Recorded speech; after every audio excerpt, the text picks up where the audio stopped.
Udah ya. Nah, jadi bayangan saya gitu, aplikasi remunerasi itu aplikasi yang komprehensif. Saya sebut komprehensif karena yang pertama itu saya lihat dari sisi modeling. Jadi tampil satu pembukaan, maka dia langsung disuguhkan pada modeling mana sih yang akan dipilih. Nah, pada saat dia modeling ada yang sudah distandarkan aja. Modeling itu kita sesuai dengan pedoman Arsada, ada 3P, ada relative value, ada proporsionalitas. Maka ini akan menjadi pilihan di tampilan utamanya. Dia akan mengeksersis yang mana? Dia akan mengeksersis 3P. Maka kita sebenarnya sistem harus bisa mensupport untuk bisa mau 3P. Jadi ibarat berperang, mau pakai senjata apa? Modern oke, keris oke, tangan kosong oke gitu. Nah, maka ini aplikasi yang harus cukup sempurna. Nah, berikutnya setelah ini selesai, nah maka berikutnya saya langsung masuk ke azas. Nah, jadi azas ini bersifat dia universal, baik di 3P, di relative value, ataupun di proporsionalitas, maka azas ini harus dijadikan fundamental, dasar. Nah, azas yang pertama adalah kesetaraan. Nah, kesetaraan artinya bahwa ini sebagai satu benchmark. Pada rumah sakit dengan tadi penghasilan 200 miliar, direktur itu berapa sih? Pada saat rumah sakit dengan 150 miliar income-nya, direktur itu berapa sih? Dan juga perawat terendah berapa, perawat tertinggi berapa, eselon 4, wadir, dan lain-lain sebagainya. Ini akan menjadi benchmark untuk menjawab kesetaraan. Nah, berikutnya kewajaran. Nah, kewajaran itu ini diukur dengan seperti tadi misalnya menetapkan minimal requirement. Dokter minimal requirement-nya adalah setara dengan Kasubid, dokter umum. Dokter spesialis setara dengan Kabid. Gitu. Kalau ada dokter subspesialis, dia misalnya setara wadir. Ini misal, itu kewajaran. Nah, berikutnya administrasi itu tidak lebih tinggi dari perawat terendah. Gitu. Nah, ini adalah kewajaran. Nah, kewajaran ini harus diuji. Gitu. Nanti itu akan menjadi aplikasi akan mensummarize tingkat kewajaran, tingkat kesetaraan, tingkat kepatutan. Jadi asas-asas ini nanti akan menjadi result dari aplikasi gitu. Nah, itu kewajaran. Kewajaran itu juga tadi misalnya di keuangan itu tidak boleh lebih kecil dari admin biasa. Gitu. Admin di jasa langsung dia admin kontak dengan pasien ada di frontliner. Tidak boleh lebih rendah dari admin yang ada di perkantoran. Nah, itu kewajaran. Nah, jadi itulah yang kita discuss pada saat pengembangan. Tapi secara default, aplikasi sudah mensodorkan gitu, standar-standar untuk mengukur kewajaran. Tadi standar-standar untuk mengukur kesetaraan. Berikutnya kepatutan. Nah, kepatutan ini dia sudah berbicara di hasil akhir daripada pembagian. Kepatutan itu kalau misalnya ada seorang staf perawat, dia berdinas di hemodialisa misalnya, dengan mendapatkan 11 juta, pada saat kabag saja hanya mendapatkan misalnya 4.500.000. Nah, itu kan patut tidak gitu. Nah, itu patut juga membicarakan di terendah itu ingin staf itu berapa. Jadi di level semua rumah sakit itu satpam misalnya. Oh, ini kalau satpam hanya kebagian 400.000 itu pasti jadi gejolak. Nah, ini maka kepatutan itu kan berbicara di situ. Gitu. Kepatutan. Nah, kepatutan juga mencerminkan tadi pada kelompok-kelompok misalnya penata anestesi sama-sama D3 itu dia dapatnya sampai 17 juta. Padahal ada satu escape di IBS, sama-sama dia di IBS gitu kan. Escape hanya kebagian 2.300.000 misalnya. Nah, malah kepatutan itu juga di situ. Nah, kepatutan ini bisa nanti data-data yang di result jadi hasil, itulah yang diuji gitu. Nah, baru terakhir adalah fairness. Nah, fairness ini adalah berbicara mengenai keadilan. Nah, keadilan inilah yang nanti mencerminkan hasil analisa-analisa yang nanti diuji pada akhir. Setelah tadi asas ini semua terpenuhi, maka yang terakhir itu fairness. Nah, fairness ini nanti berbicara di summary, misalnya ada seperti dashboard lah. Menggambarkan angka-angka statistik dokter tertinggi sekian, dokter terendah sekian, average atau median dokter berapa, median perawat berapa, gitu. Itu semua akan menguji tingkat keadilan di situ. Perawat terendah berapa, perawat tertinggi berapa, average perawat berapa, admin terendah berapa, admin tertinggi berapa, kabin terendah, kabin tertinggi berapa, average kabin itu berapa.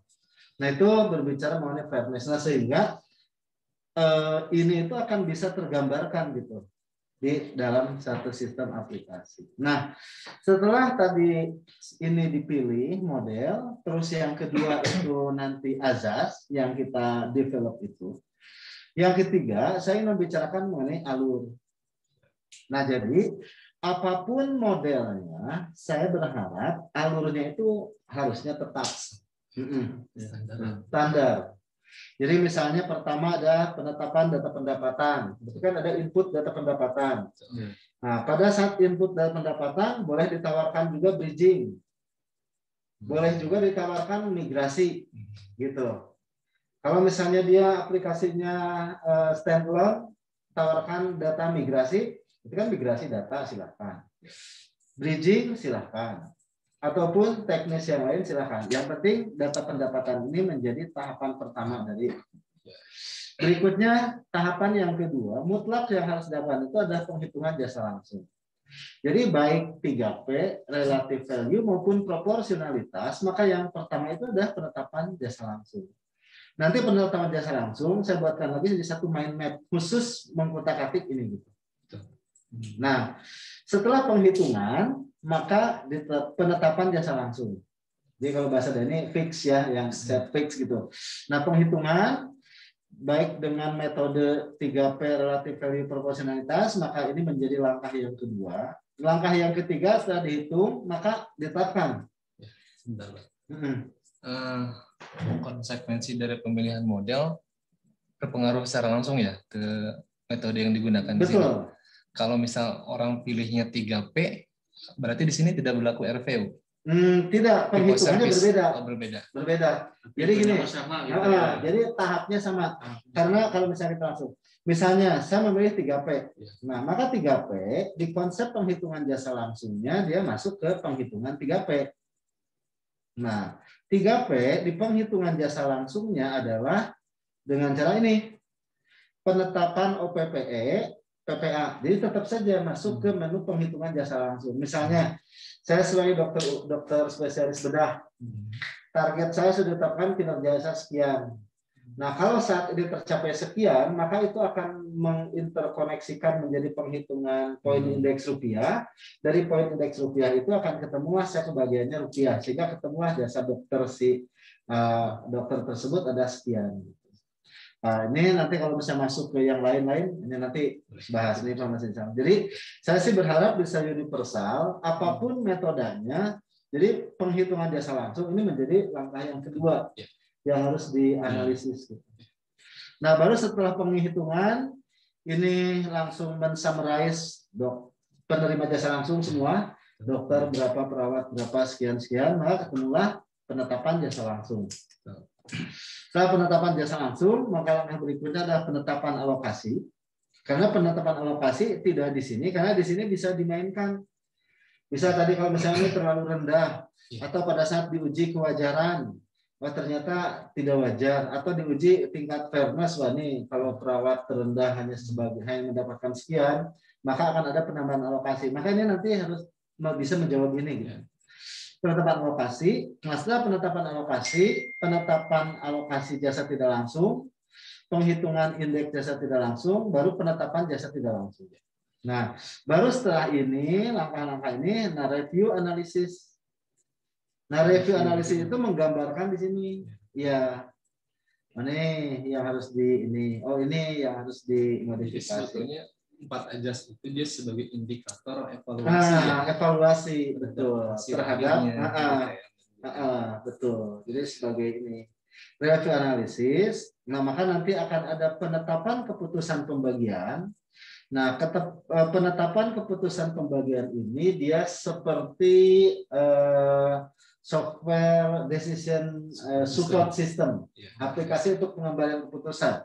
Bila perlu di sini itu sudah muncul yang kesetaraannya paling setara, yang kewajarannya paling wajar, yang kebenarannya paling wajar, maka nanti akan diperolehlah misalnya alokasi sekian. Ini sebagai bahan pengambilan keputusan. Nah, baru di sini masuk ke proses SPJ dan perbankan. Jadi kalau saya sih langkahnya mengidentifikasi seperti ini bersifat universal di 3 model. Nah setelah ini,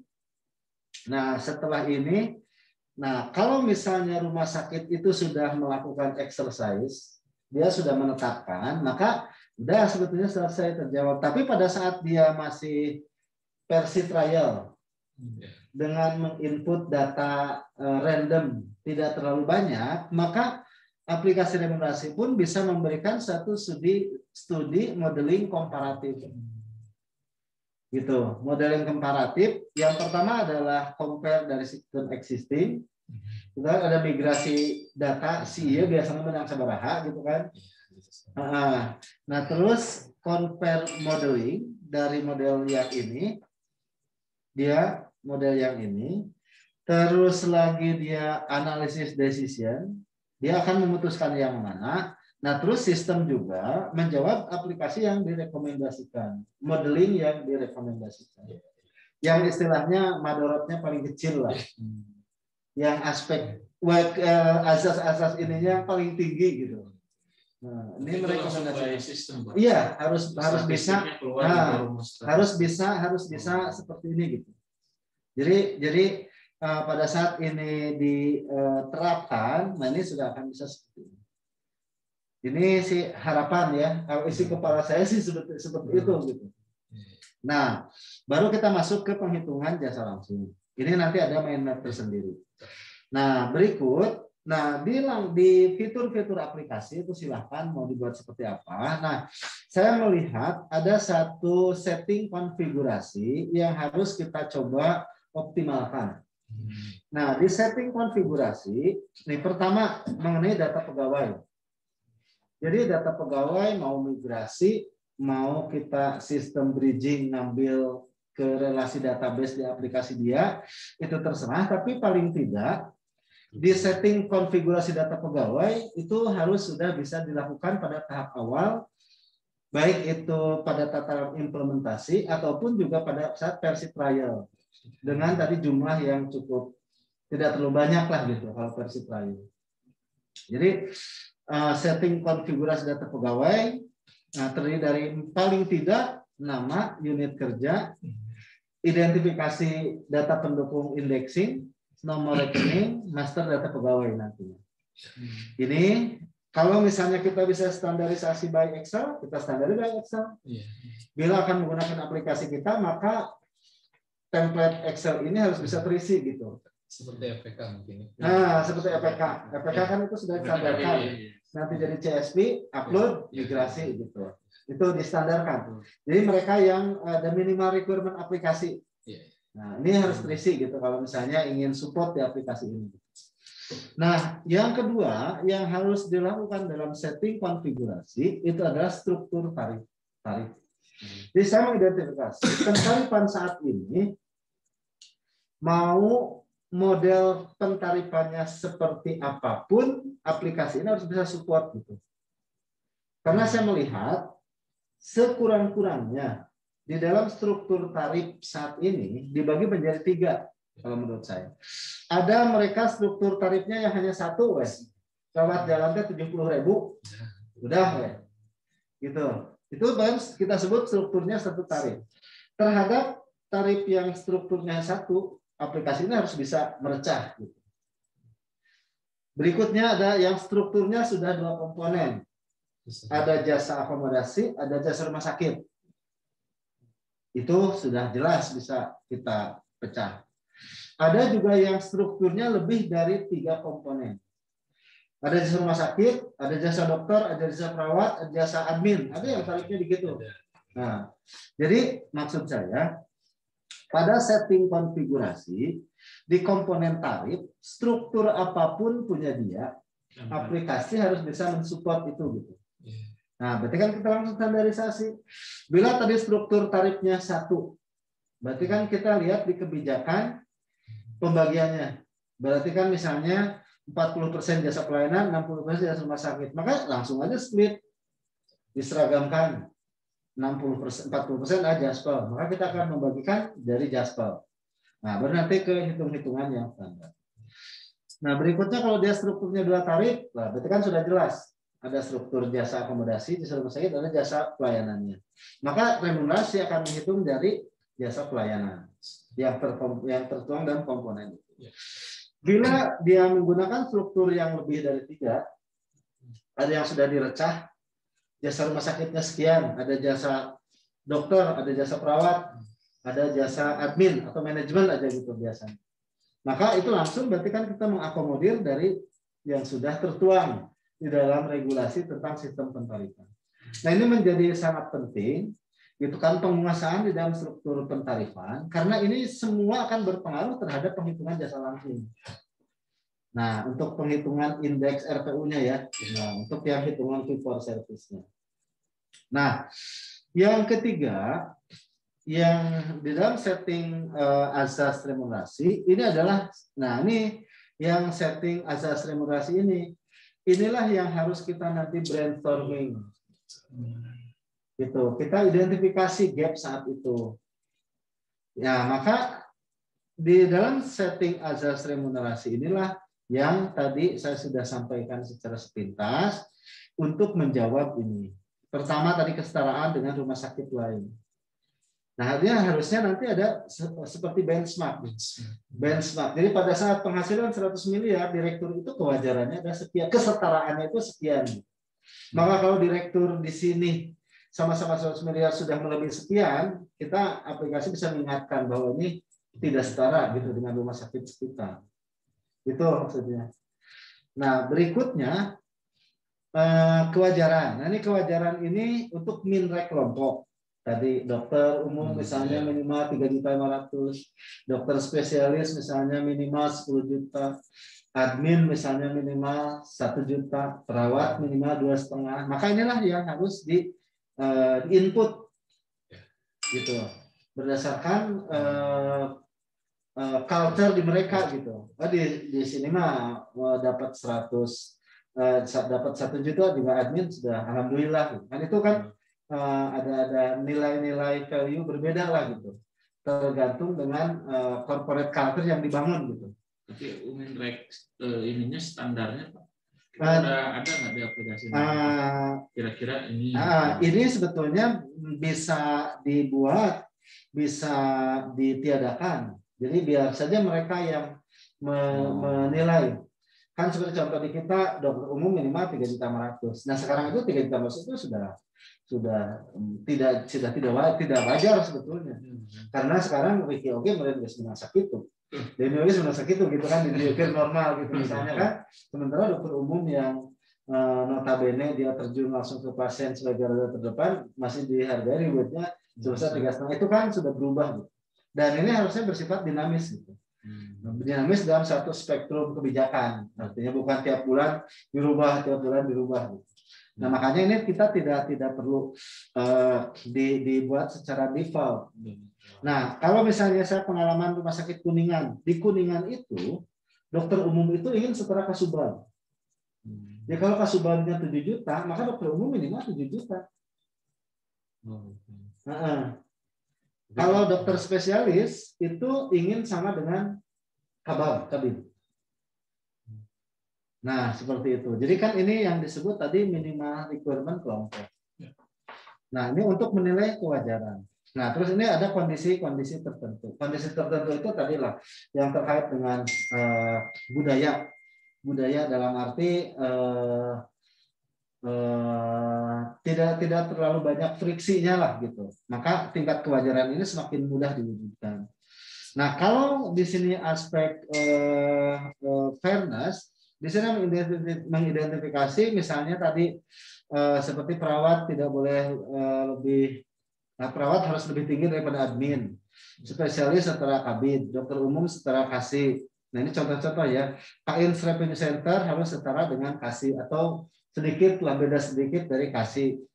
Kains yang call center setara dengan case manager misalnya. Berarti sebetulnya di tahapan ini mungkin dia semacam ada query ya. Tampilkan perawat yang paling rendah, admin yang paling tinggi. Gitu. Dia ada. Langsung maka aspek fairness ini belum tercapai. Belum tercapai. Ada analisa. Betul. Dan saat ini itu yang tidak diperankan gitu. Nah, di aplikasi-aplikasi apapun gitu. Kalau kita bisa menjawab ini, kita lebih unggul gitu. Jadi nanti mungkin ada satu menu yang ketika kita klik button di review analis, dia menghasilkan output ini nih. Gitu ya. Dalam data kecil dulu aja udah kelihatan. Gitu. Apalagi dalam makanya kan nanti ada versi trialnya yang hanya menginput misalnya 30 orang. Gitu kan, dari berbagai komponen itu akan kontras gitu kelihatan. Sistem ini meresult hasil, memberikan hasil result seperti itu. Nah, terus kepatutan itu yang tadi self calculated. Nah, kepatutan itu harus bisa menjawab self calculated. Self calculated itu bisa menilai gitu. Saya total indeks saya itu sekian. Nah, kalau sekarang peer satu indeks itu adalah sekian, saya kurang lebih sekian. Itu maksudnya self calculated maksudnya. Apakah ini jadi standar spesialis setara kabin itu? Nah, itu ada beberapa yang menginginkan seperti itu. Makanya kan ini nanti di-create pada saat diskusi fairness di sini, tapi ini minimal ini akan tergambarkan gitu. Kalau mereka ada yang mengharapkan seperti ini, nah ini secara default memang ini tingkat-tingkat fairness untuk kondisi saat inilah. Kondisi saat ini. Karena nanti di konfigurasinya kemungkinan saya tampilkan itu tuh. Itu jadi semacam variabel yang harus mereka pilih. Apakah spesialis setara kabin? Atau misalnya 80% dari kabin. Minimal requirement itu. Jadi spesialis terendah itu 80% dari kabin. Begitu kabinnya 10 juta, spesialis 8 juta, wajar kan? Ya kan, adil kan? Ya, bisa kurang lebih kabin 10 juta. Dokter spesialis anu umum pelayanan manehna ngan dihargai misalkan 8. Itu berbicara masalah. Kalau atau misalnya setara kabin 10 juta, maka spesialis terendah itu harus 10 gitu. Dan ini nanti ya DNG, ini itu nanti harus menjawab juga terhadap di sini keputusan pembagian. Jadi dalam arti berapa sih harus disupport agar ini itu bisa fairness gitu. Kan misalkan kalau sekarang tadi misal dokter manehna hasil RPU nangan 4 juta. Cuma karena kita tetapkan asas fairness-nya seperti ini, berarti kan dokter spesialis kulit kelamin itu harus mendapatkan subsidi 4 juta gitu kan, untuk agar bisa setara 80% dengan kabin pada saat tadi kabinnya 10 gitu kan. Nah, maka ini itu akan terinterkoneksi gitu ke kebutuhan resource untuk kalau di kita mah subsidi lah minimal subsidi minrek kalau di kita mah. Ketika eksekusinya apakah merubah alokasi atau ngambil dari pos yang lain, Pak? Nah, betul. Jadi kalau misalnya untuk hal tersebut, jadi nanti harus juga ada seperti opsi kalau mengambil dari JTL akan seperti apa.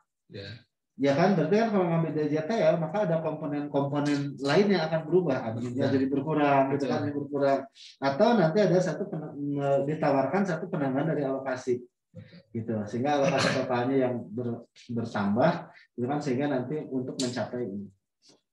Nah, ini kepatutan, terus lagi mengacu pada UMR. Kalau misalnya ada kepatutan, misalnya kan, kalau UMR di sini 2,7 misalnya, maka di sini minimal yang terendah itu harus 2,7 misalnya. Ada rumah sakit yang memberlakukan seperti itu.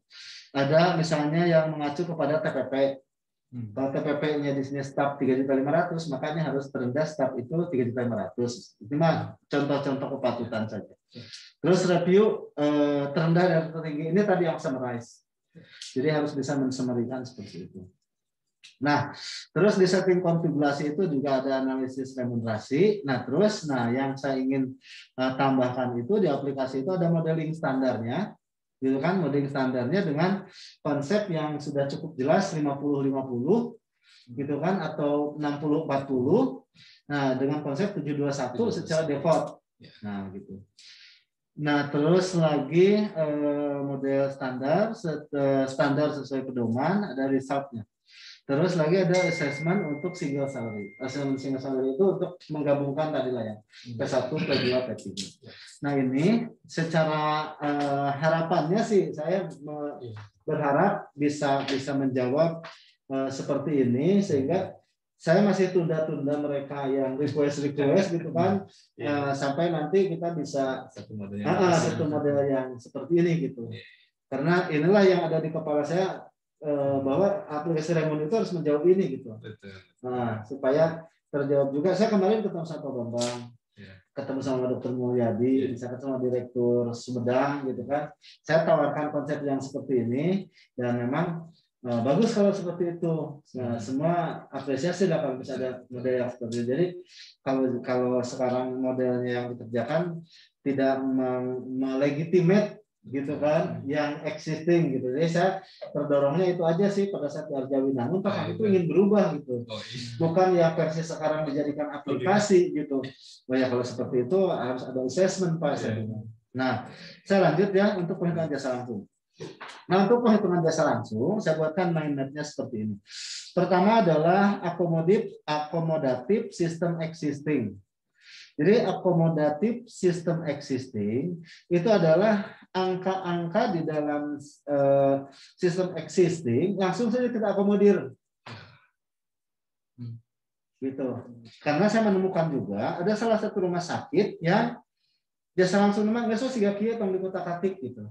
Nah, berarti yang saat ini dikerjakan gitu kan, ini gitu kan, hanya mengakomodir akomodatif sistem existing.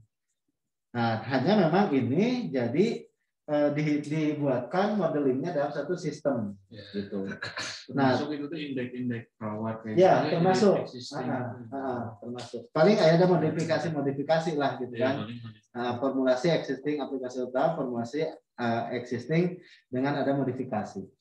Nah, berikutnya kita standarisasi fee for service. Nah, konsep standarisasi fee for service adalah standarnya model ini. Standarisasi model Arsada, reguler sama eksekutif, defaultnya 50-50, yang ini 60-40.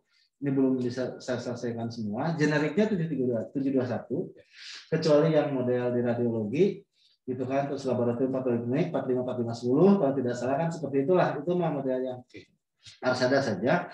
Nah, yang eksekutif ini di angka 60-40, generik, gitu kan, 721. Nah, konversi model relative value, ini ada konversi relative value dari existing.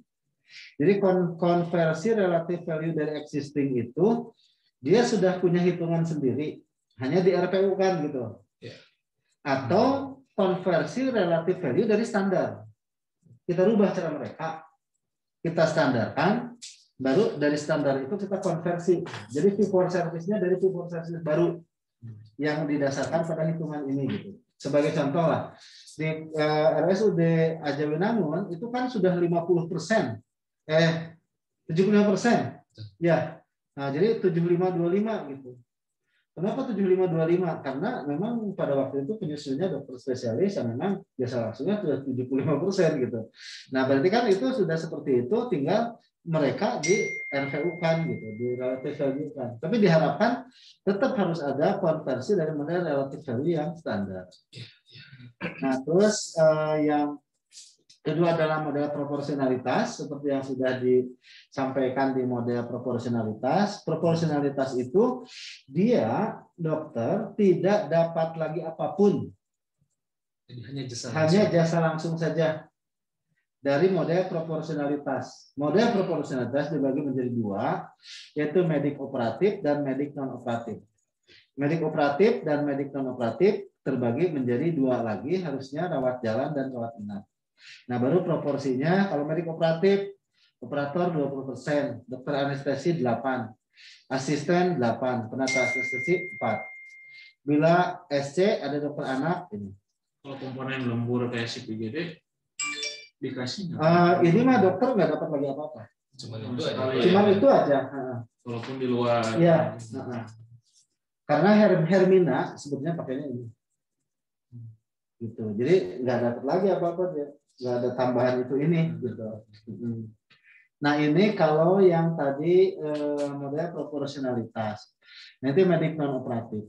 Nah, terus yang berdasarkan jenis cara bayar, nah penghitungan jasa langsung berdasarkan jenis cara bayar, ini umum, JKN, jam kesda, nota perusahaan, bebas bayar, dan lainnya. Maksudnya, jadi baik dia fee for service, baik dia relative value maupun proporsionalitas, tetap harus mengidentifikasi berdasarkan cara bayar. Sehingga keluhan dari teman-teman seperti di RSUD Kota Bandung, ini kenapa JKN dan Jasara Harja di RVU kan? Padahal kan Jasara Harja harusnya langsung berlaku fee for service, tidak perlu dihitung relative value. Nah, ini makanya kita harus mengidentifikasi berdasarkan cara bayar. Yang terakhir adalah apabila dia menghitung berdasarkan 3P, maka jasa langsung diukur dari performance. Jadi dia target capaian, target kinerja yang disebut mau KPI performance indikator, misalnya KPI, dan juga disandingkan dengan capaian kinerjanya konversi menjadi rupiah. Itu hitungan jasa langsungnya. Nggak dapat lagi nggak apa-apa juga. Berlaku hanya dokter atau seluruh dan perawat?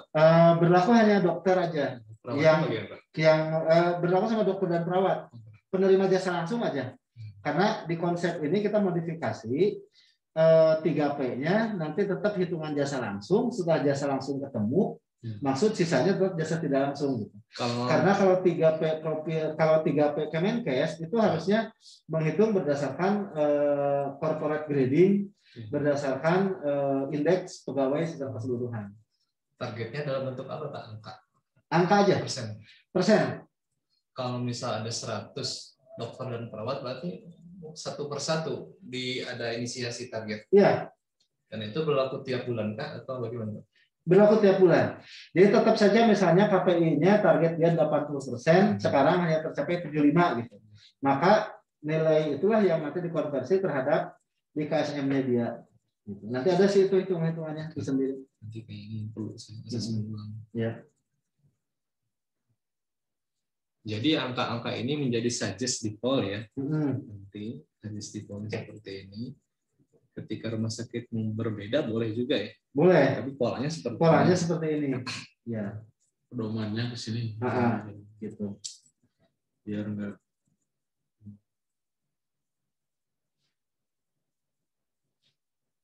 Seperti itu. Jadi saya sih berharap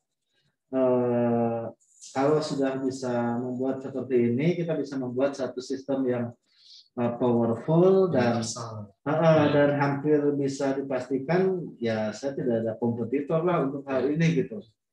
Nah, karena sistem jadi ini mah ibarat berperang, lo mau pakai senjata apa gitu, semua juga bisa. Kalau menurut saya sih apakah model itu akan berlaku seterusnya atau per 3 bulan ganti? Karena kan aplikasi tetap harus dikunci. Nah, itu pada saat mereka membeli kita, membeli itu udah kunci, berarti kan diberikan itu tetap hanya satu yang dijalankan, yang lainnya didisablekan lah. Nah, itu maksudnya takutnya kan berdampak nanti begitu pendapatan turun kita ganti naik. Jangan. Jadi tetap aja mereka kan. Jadi kan ini sistem harus connect dengan regulasi. Nah, pada saat ini connect dengan regulasi, maka nanti saya akan mensupport ada satu perbuk atau perwal untuk mensupport aplikasi ini. Ini nanti Pak, kalau misalnya ini sudah, berarti kan sudah saja gitu kan. Mereka pasti yang lainnya itu didisablekan. Oke. Seperti didisablekan gitu. Berarti satu klik pilihan itu berarti saya udah milih ini, nggak bisa milih yang lain. Iya, maksudnya Atau nanti kalau keputusan eksekusi disable itu ada di kita. Ada di kita. Jadi dia percobaan aja. Percobaan saja kan versi trial. Ketika misalnya sudah MOU sudah sudah oke. model ini. Pada itu kita ya. Karena Ya, dampaknya kan nanti berlanjut bulan berikutnya kita betul. ganti aja. Tidak bisa. Karena kan itu mengikat di regulasi. Ini tadi yang pilihan ini adalah pada saat assessment. Nah, dan ini kan karena fiturnya banyak, nah mereka ketertarikannya di sini sebetulnya. Smart remunerasi. Karena mereka pada saat ingin membandingkan, mereka susah gitu untuk membandingkan. Nah, tapi kalau misalnya dengan ini assessment dan yang membuat hal itu kan menjawab ini nih. Iya sih. Menjawab Berarti sedikit kita bongkar dari sistem yang kemarin sudah. Berarti yang perlu ditambahkan adalah di depan. Ini kan di depan ya. Di depan. Kemudian ini di depan, jadi kan master lah seperti itu. Jadi kita jawab tuh. Betul. Tahapan ini sudah kita lalui, yang belum ada ini nih review analisis dan penetapan kalau bagian. Dia harus mengacu ke sini kan ya. Harus mengacu ke sini. Nanti kan banyak memo pas proses SPJ juga. Oh ini hasil ini jawabannya semua ada. Kalau kemarin kan kita jawab seininya aja sesuai dengan di dulu gitu. Kita kan mengukurnya yang kita gitu. Padahal kan yang kita itu sudah tidak default. Yang kita itu sudah tidak standar. Nggak susah kita nanti kan otomatis. Ya, saya kira cukupnya. Dan bisa open mind lah. Ini bahannya silakan di copy. Ini kan saya buatkan di aplikasi Mind Map. Jadi nanti saya save di image saja. Saya save di image, nanti saya kirim. Ya. Seperti itu sih harapan saya. Makanya ini saya pengen ketemu itu karena saya ingin memastikan bahwa bisa tersampaikan gitu kan, ini secara benar lah. Berarti nanti sekali customize itu ada di mereka, bukan di tahap alur ya. Kalau kemarin kan customize kan di aplikasinya, kalau dia customize ada di. Kalau kemarin kan jadi kita seperti inilah, seperti mengakomodir semua keinginan mereka. Gitu. Cukup mungkin ya? Ya itu saja. Dan yang Riki mudah-mudahan nanti bisa dikerjakan.